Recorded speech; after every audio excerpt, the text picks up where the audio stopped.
how would I protect myself against something like this? And according to them, I am potentially affected. Yeah, definitely. I actually am a victim of this crime as well. I researched my information on the Equifax security2017.com address, and there it popped up that they want me to invest in their credit monitoring service, which, you know, is kind of funny that they're offering credit monitoring where they got breached. The best thing to do here is to engage in what's called a credit freeze. A credit freeze locks down your social on your credit report, preventing anyone from opening up any new lines of credit via your social and your credit report. So a credit freeze really is the best way to go. Okay, so a credit freeze, again, you're educating me here. If I do a credit freeze, Robert, what do I do? I go to a bank? Who do I initiate that with? Perfect. Great question. So if you go to all of the three major credit bureaus, Experian, TransUnion, Equifax, search the term credit freeze on the site. That way you'll get to the page in which you administer a credit freeze. So on their website, you go on, you plug in your information along with your social, which it's okay to do. And once you do that, they'll provide you a username and a password. So your credit is now frozen across the board. And when you want to get credit, let's say you're going to go to an automobile dealership, they're going to check your credit.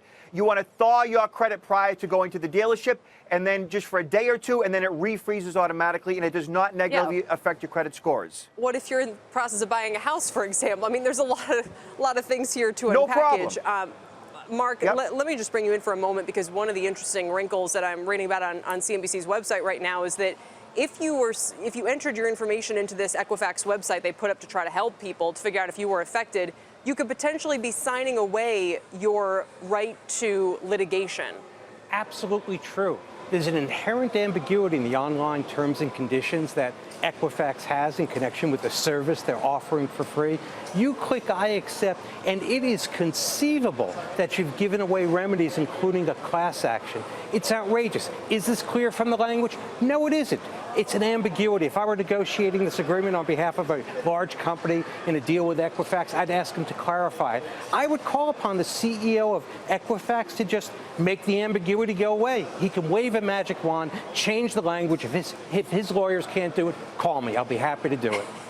I think the CFPB was also today trying to sort of push the company to not restrict this for consumers. I mean, I've been wondering, just as a broader legal matter, Mark, what is a company's responsibility in terms of putting up defenses to try to prevent an incursion like this? I mean, there seems to be no standard on that. There's no standard. It's vague. Best practices, best of breed. We use words like that. But here's the problem. This is like the firehouse burned down.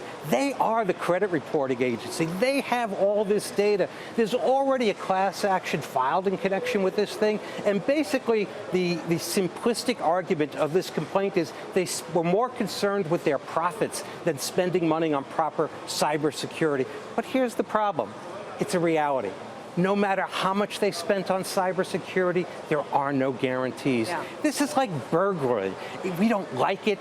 It hurts, but it's not going away. It's a part of life. And so, Robert, you mentioned a moment ago that, you know, credit freeze is one thing people can do. Do you think the biggest risk from this hack would be something like that?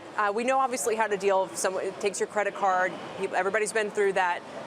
What are some of the other things you need to be watchful for?